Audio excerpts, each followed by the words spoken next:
क्या उद्देश्य है इसका?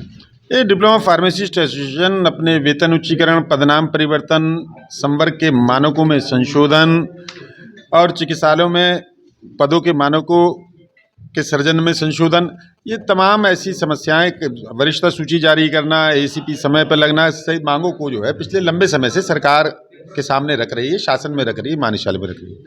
पदनाम परिवर्तन पर मेरी माननीय मुख्यमंत्री जी, माननीय स्वास्थ्य मंत्री जी और शासन पर भी सहमति बनी। लेकिन आश्चर्य का विषय है कि मान्यशाला और शासन स्तर पर जो हमारा 24 सूत्री मांग पत्र है, इस पर कोई कार्रवाई नहीं की जा रही है, कोई सुनवाई नहीं हो रही है।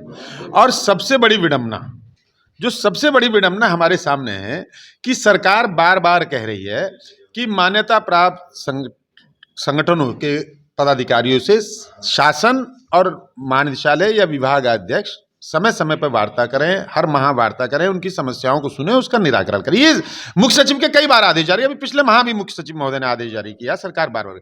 लेकिन खेद का विषय है कि शासन में और महानिदेशालय में पिछले 5 वर्षों से मान्यता प्राप्त संगठन की कोई वार्ता संपन्न नहीं। जब वार्ताएं नहीं होंगी तो समस्याओं का निराकरण नहीं होगा।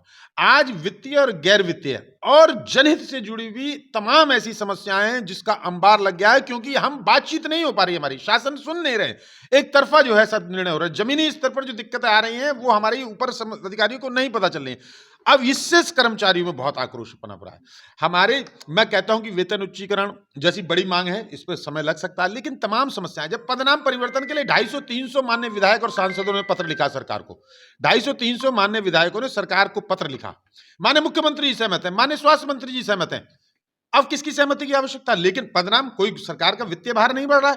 तमाम ऐसे राज्य जहां भारतीय जनता पार्टी की सरकार है वहां फार्मासिस्टों के पदनाम परिवर्तन हो चुके हैं, लेकिन हमारे यहां पदनाम परिवर्तन नहीं, जरा शासन के मकड़ जाल में वो उलझ रहा है।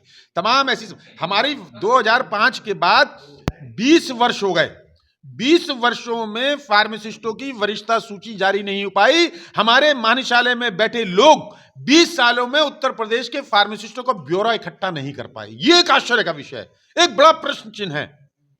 हमारी एसीपी की सुविधा शासनादेश है कि मेरी एसीपी हमारे जनपद के अधिकारी, जो हमारे नियुक्ति अधिकारी होते हैं, उनको लगाने का अधिकार है। शासनादेश में व्यवस्था है, पिछले हमेशा से आज तक हमारे जनपद में एसीपी की व्यवस्था जो 10, 16, 26 पे प्रत्येक राज्य कर्मचारी को मिलती है, वहां लगती है। लेकिन दिसंबर 2023 में तत्कालीन महानिदेशक द्वारा एक आदेश जारी कर दिया कि फार्मासिस्टों की एसीपी का अनुमोदन महानिदेशालय में किया जाएगा। क्यों? शासनादेश के विपरीत जाके, शासनादेशों का अतिक्रमण करके, सरकार के निर्देशों की अवहेलना करके क्या मंशा है इसकी? यानी कि एसीपी के प्रकरण यहां आए और उस पर जो है कुछ भेंट पूजा हो। नहीं, मांगों को लेकर मैं लगातार, देखिए, आक्रोश इसलिए पनप रहा है, मैं पिछले 20 दिसंबर 2024 से लगातार आंदोलन के रास्ते पर हूं। प्रदेश के फार्मासिस्टों ने 20 दिसंबर 2024 को प्रत्येक जनपद मुख्यालय पर 1 दिवसीय धरना देकर प्रदेश के माननीय मुख्यमंत्री जी को ज्ञापन भिजवाने का काम किया। प्रत्येक जनपद में हमने 22 दिसंबर से लेकर 25 दिसंबर 2024 तक प्रदेश के प्रत्येक सांसद, प्रत्येक माननीय सांसद, माननीय विधायकों के माध्यम से माननीय मुख्यमंत्री जी को अपनी मांगों का ज्ञापन भिजवाने का काम किया। लगभग 250 से 300 माननीय विधायक और सांसदों ने हमारी मांगों का ज्ञापन माननीय मुख्यमंत्री जी को भेजा।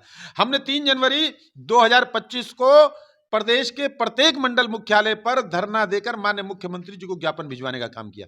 उसके बाद भी न शासन में न महानिदेशालय में किसी भी प्रकार का कोई प्रयास इस मांग पत्र 24 सूत्री जो मांग पत्र है इसको लेकर नहीं किया गया, न ही इन मांगों का निराकरण करने का प्रयास किया गया। जो छोटी छोटी समस्याएं, ड्रग वेयर हाउस से फार्मासिस्ट दवाई किस प्रकार ले जाएगा? फार्मासिस्ट की जिम्मेदारी नहीं है, फार्मासिस्ट अपने खर्चे पर, अपने वाहन से दवाई ले जाता, सरकार कोई व्यवस्था नहीं करती। 2 साल पहले जनपद फैजाबाद में फार्मासिस्ट की मुख्यमंत्री आरोग्य मेले के लिए दवाई ले जाते हुए 2 बोरी मोटरसाइकिल के ऊपर रखकर ले जाते हुए उसकी मोटरसाइकिल डिसबैलेंस हुई, उसकी ऑन द स्पॉट डेथ हुई। ऐसे उदाहरण है। उसके बाद भी सरकार नहीं चेत रही, उसके बाद भी शासन में बैठे अधिकारी बात नहीं करे। अब 31 जनवरी को हम महानिदेशालय का घेराव करने जा रहे हैं। पूरे प्रदेश के पूरे फार्मेसी संवर्ग के समस्त अधिकारी और कर्मचारी महानिदेशालय पहुंचेंगे, महानिदेशालय का घेराव करेंगे। आवश्यकता पड़ेगी तो वहां से हम कुछ करने का काम भी करेंगे और उसके बाद वहीं पर हम आंदोलन की घोषणा करेंगे। उस आंदोलन में यदि हमें सरकार में बैठे लोगों का, अधिकारियों का रुख सही नहीं लगा तो हम अनिश्चितकालीन हड़ताल जैसे आंदोलन के लिए भी बाध्य होंगे। मेरी इस प्रेस वार्ता के माध्यम से इस प्रदेश के यशस्वी मुख्यमंत्री, माननीय मुख्यमंत्री से ये अपील है कि जो सरकार अधिकारी सरकार के निर्देशों का पालन नहीं कर रहे हैं, उन अधिकारियों को चिन्हित किया जाए। सरकार के जो निर्देश हैं, उन निर्देशों का पालन नहीं हो रहा है और कर्मचारियों का आक्रोश सरकार के प्रति बढ़ रहा है। उन अधिकारियों को निर्देशित किया जाए कि कर्मचारी संगठनों से वार्ता करके उनकी समस्याओं का निराकरण समय समय पर किया जाए।